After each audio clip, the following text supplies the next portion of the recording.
आप the news friend देख रहे हैं। आपसे मैं फयाज जमाल भट्ट हूं और आपको बता दें कि इस वक्त हम जिला कुलगाम के एक दूर दराज इलाके में पहुंचे, इसे डीएच-पोरा कहते हैं। और आपको बता दें कि आज 18 मार्च है और आज ही के दिन, आज से 32 साल पहले यानी 18 मार्च 1994 में जम्मू कश्मीर नेशनल कॉन्फ्रेंस के सीनियर लीडर, साबिक जो स्पीकर रहे हैं जम्मू कश्मीर असेंबली के, और उसके साथ साथ जो इस वक्त मौजूदा सरकार में काबीना वजीर है सकीना इतू, उनके वालिद को जो है गोली मारी गई थी और वो आज ही के दिन जम्मू में शहीद हुए हैं। और आपको बता दें कि तब से लेके आज तक जो है हर साल इसी दिन पे जो है उनकी बरसी जो है बड़े जोश और जज्बे के साथ उनके आबाई गांव डीएच-पोरा में मनाई जाती है, और जिसमें नेशनल कॉन्फ्रेंस के वर्कर्स के साथ साथ जो वली मोहम्मद इतू के चाहने वाले हैं वो भी शिरकत कर रहे हैं और उस मरहूम को जो है खराज अकीदत पेश कर रहे हैं। आज के दिन के हवाले से अगर बात करें तो आज जो उनकी बेटी यहाँ पे पहुंच चुकी है और बताया जा रहा है कि जो नायब वजीर आला यूटी जम्मू कश्मीर के सुरिंदर चौधरी जो है वो भी यहाँ पे आने वाले हैं। तो इस हवाले से क्या कुछ कहेंगे, उनकी बात आप तक पहुँचाते हैं आप। मरहूम शहीद वली मोहम्मद इतू साहब को आज इस दुनिया फानी से गए हुए लगभग 32 साल हो गए, लेकिन 32 साल के बाद भी आज लोग उनको याद करते हैं और लोग उनको अपने दिलों में उनकी इज़्ज़त रखते हैं। वो हर इस बरसी पे साबित होता है कि जब नूराबाद के लोग खासकर जहाँ वो एज एमएलए रहे, एज मिनिस्टर रहे, और नूराबाद के डेवलपमेंट में उनका जो रोल रहा है, चाहे वो रोड कनेक्टिविटी हो, एजुकेशन सेक्टर हो या बाकी जितने भी डिपार्टमेंट्स हो, पावर डिपार्टमेंट हो, जितना उन्होंने काम किया है, कम टाइम मिला है उनको एज एमएलए, एज मिनिस्टर, लेकिन जितना उन्होंने उस कम टाइम में भी काम किया है, आज यहाँ के लोग उस काम को याद करते हैं और अपने लीडर को हमेशा वो उनके दिलों में इज़्ज़त है और हमेशा उनका दुख है कि आज मरहूम इतू साहब जो है वो हमारे दरमियान नहीं है। कहूँगी कि आज हर दिन जब ये बरसी हम मनाते हैं तो उस वक़्त हमें अपने लीडर, अपने कायद की कमी महसूस होती है कि जो उन्होंने अपना रोल निभाया एज टीचर, एज वकील, एज पॉलिटिशियन, जितना उन्होंने कंट्रीब्यूशन किया है हर सेक्टर में, चाहे वो एडवोकेट रहे हैं, उन्होंने वकालत की है और वकालत के पेशे से भी उन्होंने हज़ारों लोगों को फ़ायदा पहुंचाया। इसी तरह टीचर रहे हैं, टीचर में भी उन्होंने कई बच्चों को तालीम दे दी और आज वो बच्चे बहुत बड़े ओहदों पे है। इसी तरह सियासत में आए तो उन्होंने इस दूर दराज इलाके में जहाँ रोड कनेक्टिविटी नहीं थी, जहाँ बहुत मुश्किल था, और इस इलाके को डिस्ट्रिक्ट अनंतनाग होता था तब मतलब कोई मेल ही नहीं था, लेकिन मरहूम इतू साहब ने जिस कदर इस इलाके को बनाया, इसकी पहचान दे दी, चाहे वो यहाँ का रिसीविंग स्टेशन बनाना हो, चाहे वो यहाँ का रूरल डेवलपमेंट बनाना हो, चाहे वो उस टाइम प्राइमरी हेल्थ सेंटर देना हो, तो वो सारे काम, चाहे हर जगह पे तालीम का जाल बिछाना हो, वो उनका बहुत कंट्रीब्यूशन रहा है। तो आज यही वजह है कि लोग उनको आज भी याद करते हैं, आज भी उनकी खराज अकीदत करने के लिए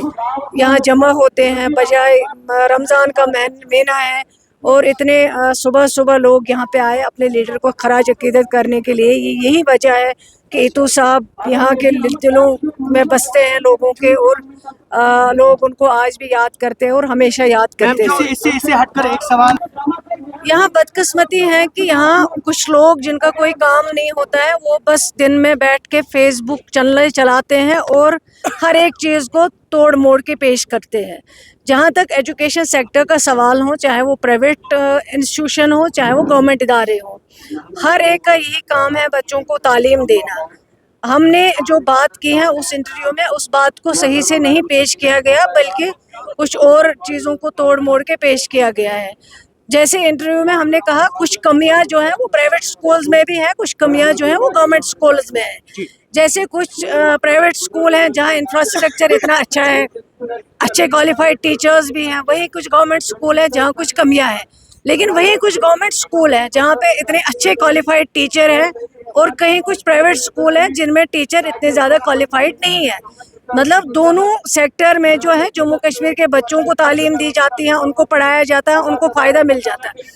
और यहाँ पे जो लोग बेकार बैठे हैं, जिनका कोई काम नहीं है, जो पॉलिटिकली ऑलरेडी लोगों ने जिनको रिजेक्ट किया हुआ है, वो बस समझते हैं कि क्या हमें मौका मिले, किस चीज़ को हम लाएं, और ये चीज़ों से कुछ नहीं होता है। लोग उनको इस चीज़ पे वोट नहीं देंगे कि सकीना ये तूने प्राइवेट को कुछ कहा, गवर्नमेंट को। मेरे लिए सब बराबर है। एज एजुकेशन मिनिस्टर मैंने देखे हैं प्राइवेट इदारे भी जहाँ बहुत अच्छी तालीम दी जाती है, जहाँ बहुत अच्छे बच्चों ने तालीम ली और बड़े बड़े ओहदों पे पहुँचे हैं। लेकिन मैं उनको यही बताना चाहती हूँ कि इससे आपको कुछ नहीं निकलेगा, और इतना लोग चले जाते हो, आप इतना ज़बान का गलत इस्तेमाल करते हो।